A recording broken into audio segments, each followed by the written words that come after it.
خبروں کا سلسلہ آگے بڑھائیں گے۔ پی ٹی آئی رہنما اسد قیصر نے دنیا نیوز سے گفتگو کرتے ہوئے کہا ہے کہ آئین اور قانون کی حکمرانی کے لیے 1 پوائنٹ ایجنڈے کے تحت احتجاج کی کال دے رہے ہیں۔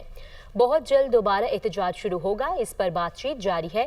ہمیں بنیادی حقوق نہیں دیے جا رہے، بانی پی ٹی آئی کے پولیگرافک ٹیسٹ کرانے کا کہا گیا ہے۔ قومی یکجہتی کے لیے اپنا کردار ادا کرتے رہیں گے۔ ہم اپنا کردار ادا کریں قومی یکجہتی کے لیے، جبکہ یہ ہمارے خلاف انتقامی کارروائیوں سے باز نہیں آتے۔